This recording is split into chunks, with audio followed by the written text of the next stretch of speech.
ông bội tê hồn sai lâu rê về lá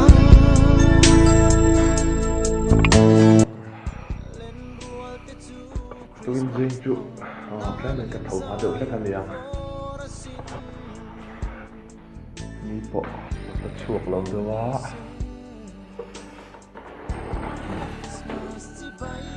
tôi kinh riêng chuyện này cái chuột khẩu một chuột đó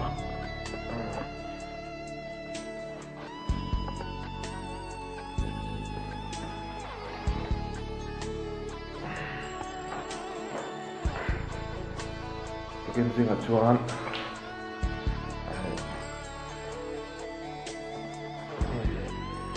Satana thil tangkai meditation thì kan tum don le ngoài cái kan thi le te na tumi zot chuan meditation exercise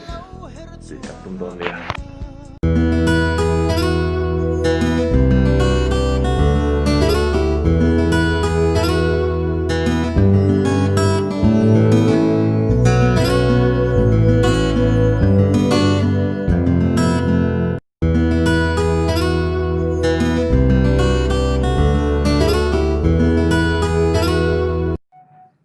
dấu tự chia mấy hả tôi bên riêng là chuan sẽ đồng hành meditation thì cần tôi mang hay hí meditation thì sẽ làm tấm tập anh mấy thế á thì cần chuyên thầy làm tụ chuan nên yoga anti mấy á phải là bằng anh phải là bằng anh chuan thì khát tiếng duy được các khán mà xem nên khán ai ăn lâu này in ăn này á in ăn lâu này bố anh ăn lâu chú Hindu hậu cho nên anh Pathian anh nghe khát tiếng ăn vel mình làm bát cái khăn ăn tết thìn mà sẽ meditation anh chun khát tiếng khá ông chú ông lâu này chú ông cho nên anh nên Hindu hậu anh lâu này chú đi khát tiếng đi về lâu chú đi khát tiếng thì mà sẽ anh lâu thì meditation lẽ yoga hi anh nghe in ăn này mà sẽ in khá meditation thì vào khăn và Hindu tabio in ngày nào thì khá ngày đàn được lâu này thì khá cái suy mà sao này chứ cho nên hi running exercise thì thấy lâu hậu anh tin anh dùng không BP sáng anh nghe stress này train cho depression này đang áp thái em mà cho khang hậu tăng khang thale zual này ông giờ chú exercise bona bắt là na anh em vật dụng vấp vào khang ai về lâu này chú ông muốn á cái ông muốn thì hiện càng chua á cái ông muốn han khăn là bớt bớt cái lâu thì về thấy này chú tác satan tác sai na này bốc xia chú mong cho thấy ý khát tiền lắm na này tăng khang nên áp thale zual mà sẽ tẩy mạc ngay tẩy mà lâu ta cho tiền lâu đó ha quay lâu zual này mà sẽ tẩy mạc ngay á tẩy mà ta cho tẩy mà ta lẽ khát tiền à nặng này tan cái cho nên chạy em mà để khăn nên khát tiền rồi ta khăn chạy lại rồi anh ấy chú cho sự tổng khăn nên này khăn yoga này khăn anh anh này mà xem những anh ăn phép khát lâu cái khăn cái lâu phiền xuân bal khát lâu mà cái sự về này chú cái trong đây là first of all là chuan breathing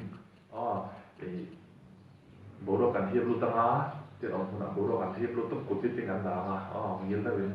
bố đồ cần hiệp luôn tăng á chuan thì cái bể sốt lại rồi này nào lên cần hiệp tăng á nào có kinh thì cái bể sốt rồi này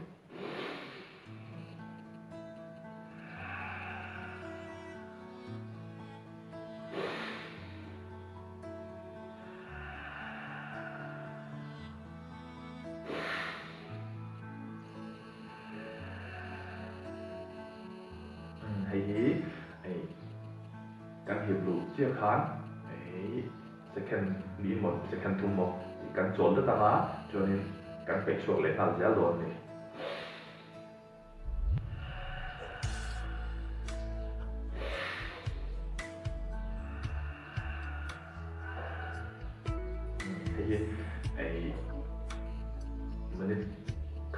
minute khát lấy chân về minute khát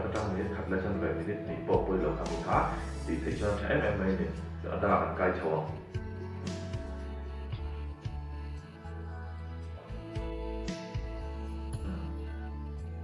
na praktikan huping na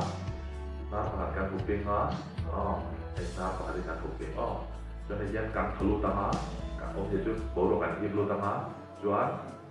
na bela kan hiblu tanga na dingla kan besok deh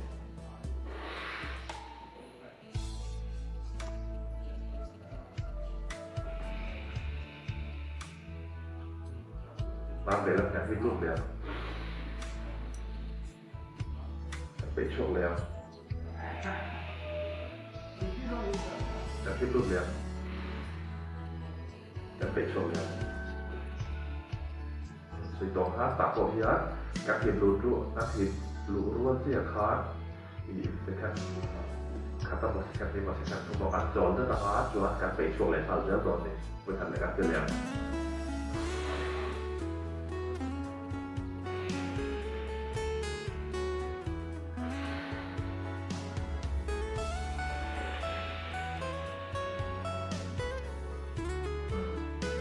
các bộ hóa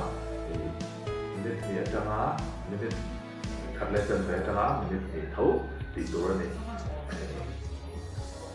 thật lệ chân về cho nó mình thấu anh cho một thật nó là ăn cay sầu lệ nó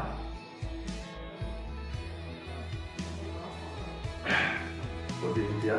những từ cảm là cho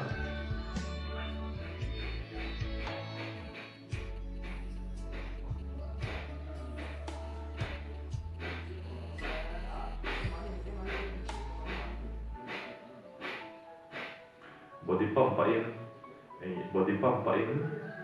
boruak kan pei chok don ni chu kha i ashana hip lu kha ngai lo ta hian tho cham lo to kin tho cham lo to kin body pump pain boruak kan pei chok thì hết dia sợi mấy cho thì thiệp thì lâu năng mạnh hạt thì chín là body pump pain thì dù là trong hiến thì kan pei chok na cho tho cham lo to khan kan ti don chu in ti nga a hian ne dia sợi mấy cho nó thì thiệp har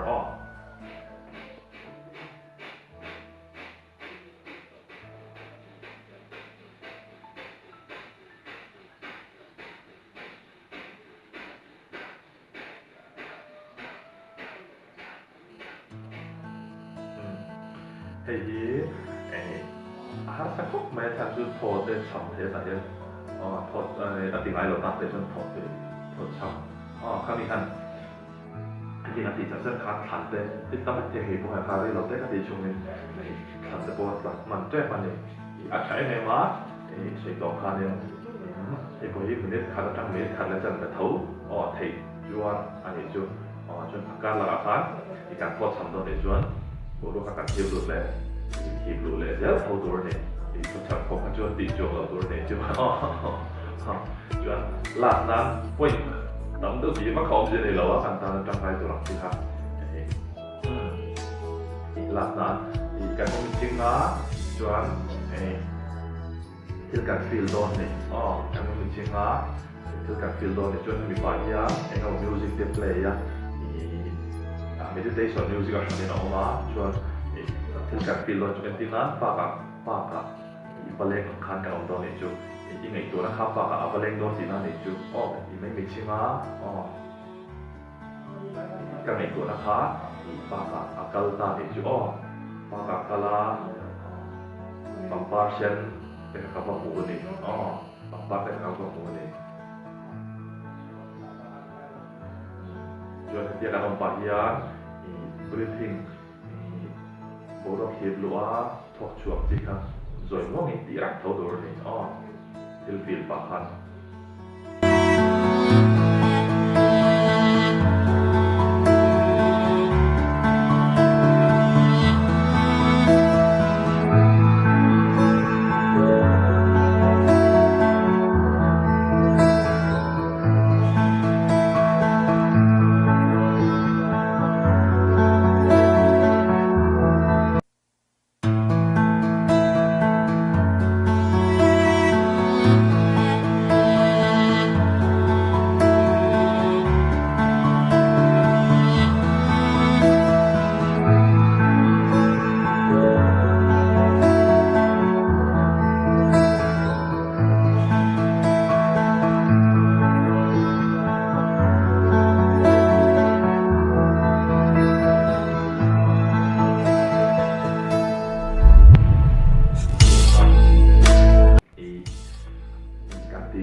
paka kapakala pakpar di kapakua kapalenga kan feel lo itu kan ini apa memang ikan oil lo jual di sini lahมีติดเซลล์ส่วนตัวนี้มีติดหักวางส่วนตัวนี้สเตรสในส่วนตัวคันบีพิซซ่าจุดทุ่มสเตรสในจนกระเทียมที่ได้แบ่งตามคันมาจนรันนิ่งตามที่ตัวเรารันนิ่งมาให้เดียตามที่ตัวเราตามตัวไม่เดียเนี่ยผมมุ่งหน้าเอ็กซ์ไซส์สลับที่ขาตุกินเจกันใช้ที่ตัวเราใช่